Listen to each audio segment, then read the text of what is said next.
कोटा में कोटा नहीं हो, तो नरेंद्र मोदी जी को संसद का विशेष सत्र बुला करके जो उनके गठबंधन के तमाम जो सरकार के साथी हैं उनके समक्ष एक आरक्षण को लेकर के बिल लाएं और उस बिल को पास करा करके आरक्षण को संविधान के 9वीं अनुसूची में शामिल करें, ताकि 9वीं अनुसूची में शामिल हो जाने के बाद आरक्षण की तरफ सुप्रीम कोर्ट हो या कोई दूसरा व्यक्ति उस पर आंख उठा करके नज़र उठा करके नहीं देख सके। भी उनकी हालात मुझे जैसा जानकारी है, जो उनके अगल बगल के लोग हैं, मेरी बात होती है, वो लोग बता रहे हैं कि मांझी जी का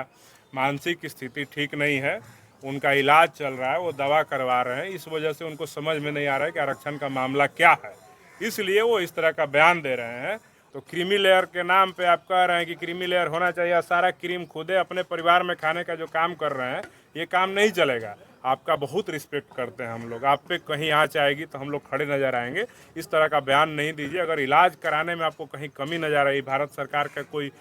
योजना नहीं है या भारत में कोई ऐसे बड़े डॉक्टर नहीं है जो आपका इलाज अच्छे से करा सके, आप नेतृत्व में आज बैठक हुई थी, क्या कुछ रणनीति हुई आज? बहुत बहुत धन्यवाद सबसे पहले आप लोगों का। आज भीम आर्मी के प्रदेश कमेटी और जिला अध्यक्षों और जिला प्रभारियों का बैठक बुलाया गया था और उस बैठक में संगठन को कैसे मजबूत किया जाए और जो सुप्रीम कोर्ट का जो डिसीजन आया है SC/ST रिजर्वेशन को लेकर, वर्गीकरण और उसमें क्रीमी लेयर को लेकर, इन तमाम मुद्दों पे चर्चाएं हुई। संगठन का विस्तार कैसे होगा और आने वाले विधानसभा के जो उपचुनाव हैं 4 विधानसभा क्षेत्रों में, उन चारों विधानसभा क्षेत्र में पार्टी मजबूती से चुनाव लड़ेगी, इन सब बातों को लेकर के रणनीति बनाई गई। जिस प्रकार से नरेंद्र मोदी का बयान आया है कि नहीं क्रीमी लेयर जो है वो SC/ST एक्ट में SC/ST जो इतना भी समुदाय है उसमें नहीं लगेगा, उसके लेकर के आप लोगों का क्या स्टैंड है? बयान नरेंद्र मोदी जी के बयान का कोई मुकाबला है? वो तो इतना बयान दिए हैं देश में कि उनके किस बयान पे हम विश्वास करें, तो उनके बयान को हम लोग विश्वास नहीं कर रहे हैं। अगर नरेंद्र मोदी जी इस बात को लेकर के सच में सजग हैं और वो SC/ST अधिकारों को लेकर इतने ही अवेयर हैं और वो चाहते हैं कि SC/ST जो समाज के लोग हैं इनके अधिकार सुरक्षित रहे, आरक्षण सुरक्षित रहे, इसमें कोई वर्गीकरण, कोई क्रीमी लेयर का मामला नहीं हो, कोटा में कोटा नहीं हो, तो नरेंद्र मोदी जी को संसद का विशेष सत्र बुला करके जो उनके गठबंधन के तमाम जो सरकार के साथी हैं उनके समक्ष एक आरक्षण को लेकर के बिल लाएं और उस बिल को पास करा करके आरक्षण को संविधान के 9वीं अनुसूची में शामिल करें, ताकि 9वीं अनुसूची में शामिल हो जाने के बाद आरक्षण की तरफ सुप्रीम कोर्ट हो या कोई दूसरा व्यक्ति उस पर आंख उठा करके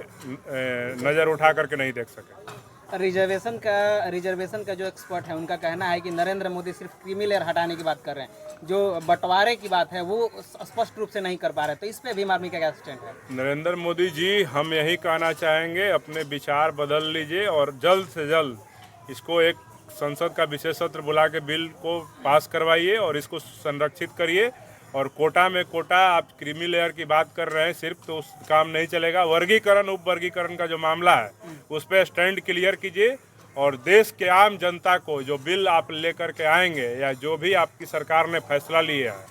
उसका जो प्रेस का जो रिलीज है या जो संविधान के द्वारा आप जो भी कानून लेकर के, जो ऑर्डर लेकर के सरकार के द्वारा आप कोई ये बयान दे रहे हैं कि वो आरक्षण को कोई खतरा नहीं है, SC/ST में क्रीमी लेयर नहीं लाया जाएगा, उसकी प्रति जारी करवाइए, ताकि देश का जो दलित, पिछड़ा, दलित आदिवासी समाज जो है वो आश्वस्त हो सके कि सच में नरेंद्र मोदी की सरकार हमारे आरक्षण को बचाएगी। जिस प्रकार से जीतन राम मांझी कह रहे हैं कि नहीं क्रीमी लेयर होना चाहिए, उनकी बयान को लेकर के भीम आर्मी क्या सोच रही है? जीतन राम मांझी जी के बयान को लेकर के हम यही कहेंगे, वो हमारे समाज के बुजुर्ग हैं, हम लोग के सम्मानित आदरणीय नेता हैं और हमारे समाज के वो वयोवृद्ध नेता हैं, बिहार सरकार में वर्षों तक मंत्री रहे और अभी उनकी हालात मुझे जैसा जानकारी है, जो उनके अगल बगल के लोग हैं, मेरी बात होती है, वो लोग बता रहे हैं कि मांझी जी का मानसिक स्थिति ठीक नहीं है, उनका इलाज चल रहा है, वो दवा करवा रहे हैं, इस वजह से उनको समझ में नहीं आ रहा है कि आरक्षण का मामला क्या है, इसलिए वो इस तरह का बयान दे रहे हैं। और रही बात उनके बयान देने के बाद फिर भी अगर हालात उनके ठीक नज़र आ रहे हैं, तो मांझी जी वर्गीकरण की बात करें तो वर्गीकरण पहले अपने घर से शुरू करें। आप सेंट्रल गवर्नमेंट में मिनिस्टर हैं, बिहार के गवर्नमेंट में आपके बेटे मिनिस्टर हैं, अभी फिर से आप जहाँ से विधायक थे वहाँ उपचुनाव होने वाला है, फिर सुन रहे हैं कि आप अपने पतोह को, अपने बेटा को, किसी को चुनाव लड़ाने वाले हैं। तो वर्गीकरण की बात है तो मांझी जी,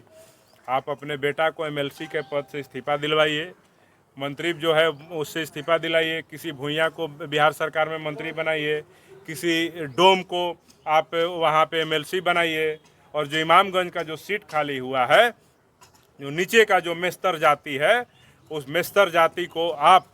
वहाँ पे इमामगंज से उम्मीदवार बनाइए। तब हम लोग सच में मायने में मानेंगे कि हाँ, वर्गीकरण और क्रीमी लेयर के पक्ष में आप हैं। तो क्रीमी लेयर के नाम पे आप कह रहे हैं कि क्रीमी लेयर होना चाहिए, सारा क्रीम खुदे अपने परिवार में खाने का जो काम कर रहे हैं, ये काम नहीं चलेगा। आपका बहुत रिस्पेक्ट करते हैं हम लोग, आप पे कहीं आँच आएगी तो हम लोग खड़े नजर आएंगे। इस तरह का बयान नहीं दीजिए। अगर इलाज कराने में आपको कहीं कमी नजर आई, भारत सरकार का कोई योजना नहीं है, या भारत में कोई ऐसे बड़े डॉक्टर नहीं है जो आपका इलाज अच्छे से करा सके, आपकी मेंटल हेल्थ का या कोई भी तरह की बीमारी आपको है जिसकी वजह से आप ऐसा उटपटांग बयान दे रहे हैं, तो हम भीम आर्मी के लोग इतने सक्षम हैं कि आज हम लोग ये मांग कर दें पूरे देश से कि हमारे समाज के एक नेता हैं वयोवृद्ध जीतन राम मांझी जी, उनका इलाज कराने के लिए हमको चंदा चाहिए। तो पूरे बिहार भीम आर्मी और भीम आर्मी के लोग पूरे देश से चंदा करा करके जीतन राम मांझी जी का अमेरिका या लंदन में जहाँ भी उनके लायक अच्छे डॉक्टर होंगे, उनका इलाज कराने के लिए हम लोग चंदा करके उनका इलाज कराने का काम करेंगे। आपका स्टैंड क्या होगा? आपकी स्टैंड क्या है, किस तारीख 21 अगस्त का जो आंदोलन का घोषणा कई लोगों ने किया है, हमारे समाज के ही लोग हैं, हमारे समाज के ही भाई हैं। हम देख रहे हैं प्रबुद्ध वर्ग भी, बुद्धिजीवी वर्ग भी जो है, इस पे युवा वर्ग भी जो है 21 अगस्त के आंदोलन को लेकर के, भारत बंद को लेकर के सब लोग मुखर हैं, कोई सोशल मीडिया के माध्यम से, कोई तमाम तरह के प्लेटफॉर्म के माध्यम से। तो मैं यही कहना चाहूँगा कि भीम आर्मी संविधान और आरक्षण पे आँच जब भी आएगा तो सबसे फ्रंट पे खड़ा होकर के लड़ाई लड़ने का काम करेगा। और 21 अगस्त का जो भारत बंद है,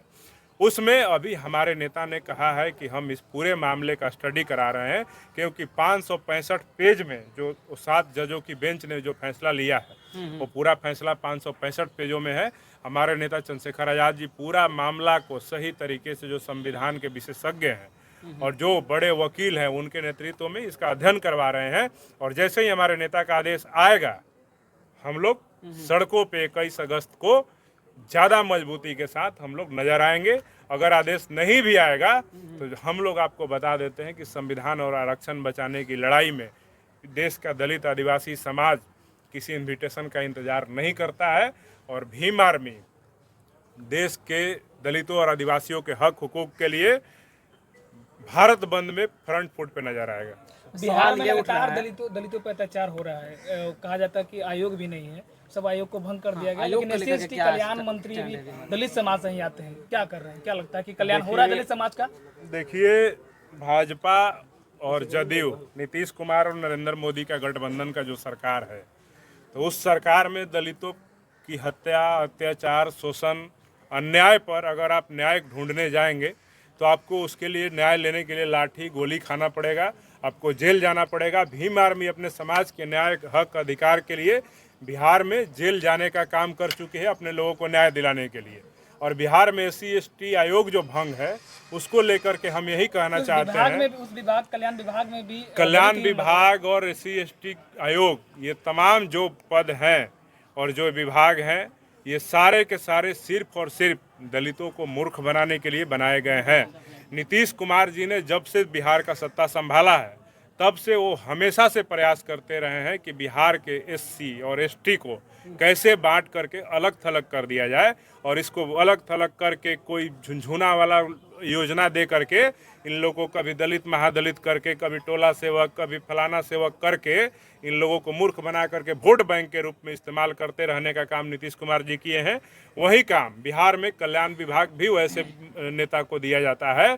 जो अपने समाज के हक हकूक की बात नहीं करे, वो सिर्फ और सिर्फ नीतीश कुमार और उनकी दलाली करने में मशगूल हो, या जिस दल का हो वो दलाली करे, अपने समाज की बात को मुखरता से नहीं रखे, उनके हक अधिकार की लड़ाई को सुरक्षित नहीं करे, वैसे लोगों को ही मंत्री बनाया जाता है। इसलिए नीतीश कुमार जी की सरकार से हम लोग को बहुत ज्यादा, कल्याण मंत्री जो है दलाल टाइप के हैं। बिल्कुल, जो भी भाजपा में जा करके दलित समाज के हक अधिकार पे चुप रहेगा, बिहार में दलितों का SC/ST वेलफेयर फंड का पैसा से नीतीश कुमार जी सड़क बनवा दिए, उससे पुल बनवा दिए, जो हमारे बच्चों की छात्रवृत्ति की पैसा थी उससे आप सड़क और पुल बनवा रहे हैं, तो ऐसे लोग को दलाल ही कहेंगे ना। वो सारे जो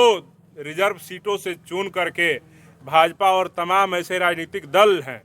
जिनको रिजर्व सीटों पे डमी कैंडिडेट के तौर पे खड़ा कराया जाता है, इसलिए कि अभी देखिए ना, बिहार में 38 गो विधायक है दलितों का, आदिवासियों का, 38 दलित विधायक। एक विधायक का हमको सदन में एक बयान सुना दीजिए कि सब कौनो सदन में बिहार विधानसभा के अंदर खड़ा होकर के नीतीश कुमार के मुखालफत में सदन को संबोधित करते हुए बिहार में SC/ST आरक्षण पे जो क्रीमी लेयर और वर्गीकरण क्लासिफिकेशन का मामला है उस पर मुखरता से बोलता नजर आया हो। सारा का सारा 38 का 38 विधायक मंत्री जितना तमाम सब बना हुआ है, 5-5 बिहार में दलितों को कहने को मंत्री है, सब दलाली कर रहा है। एक शब्द इन लोग के मुंह से नहीं निकल रहा है। ये लोग जानता है कि आज अगर बोलेंगे तो नीतीश कुमार कल कुर्सी छीन लेंगे, कल टिकट काट देंगे। तो ये दलालों से हम लोग को, समाज को कोई उम्मीद नहीं है। भीम आर्मी अपने समाज की लड़ाई अपने खुद के दम पे लड़ेगी। भीम आर्मी आजाद समाज पार्टी क्या विधानसभा के चुनाव लड़ेगी? बिहार विधानसभा के 243 विधानसभा क्षेत्रों में हम लोग की मजबूत तैयारी है और अभी आने वाला जो 4 क्षेत्रों में विधानसभा क्षेत्रों में उपचुनाव होने वाला है, वहाँ पे भीम आर्मी आज़ाद समाज पार्टी मजबूती से कमर कस ली है। और आपको देखने को मिलेगा कि इसी महीने में चारों विधानसभा क्षेत्रों में हम लोग भीम आर्मी आज़ाद समाज पार्टी का कार्यकर्ता सम्मेलन करने जा रहे हैं और वहाँ चारों क्षेत्रों में हम लोग चुनाव लड़ेंगे। और अगला साल 2025 में 243 विधानसभा क्षेत्रों पे हमारी मजबूत तैयारी चल रही है और उसमें भी हम लोग मजबूती से चुनाव लड़ने का काम करेंगे। अगर भीम आर्मी को गठबंधन करना हो बिहार में विधानसभा चुनाव को लेकर, तो किन पार्टियों से गठबंधन करें? देखिए, इस पे फैसला लेने का अधिकार हमारे माननीय राष्ट्रीय अध्यक्ष चंद्रशेखर आजाद जी को है, लेकिन बिहार ही नहीं पूरे देश में कहीं भी अगर गठबंधन की बात होगी तो हम सिर्फ फायदा देने वाले लोग नहीं हैं, हमको भी फायदा मिलेगा तभी किसी गठबंधन में जाएंगे। नहीं तो चंद्रशेखर आजाद जी के रास्ते पर आज़ाद समाज पार्टी भीम आर्मी एकला चलो रे के रास्ते पे चलने का काम करेगी और सारे सीटों पे चुनाव लड़ेंगे। और गठबंधन उसी के साथ होगा जो हमारे हक हुकूक की लड़ाई को मजबूती प्रदान करेगा। दलितों के, पिछड़ों के, मुसलमानों के, धार्मिक अल्पसंख्यकों के मुद्दे पे जो मुखरता से नजर आएगा, जो संविधान को बचाने के लिए, आरक्षण को बचाने के लिए, हमारे हक अधिकार को सुरक्षित करने के लिए, हमारे न्याय को सुनिश्चित करने के लिए जो दल, जो नेता मुखरता से, जो मजबूती से आवाज़ उठाते नजर आएंगे, जो हमारे हक हकूक की सच में लड़ाई लड़ते नजर आएंगे, उन्हीं लोगों के साथ गठबंधन की बात हो सकती है। अन्यथा हम बिना गठबंधन के भी इतने मजबूत हैं कि हम एक नगीना से सांसद बना सकते हैं। तो बिहार के 243 विधानसभा क्षेत्रों पे मजबूती से चुनाव भी लड़ सकते हैं।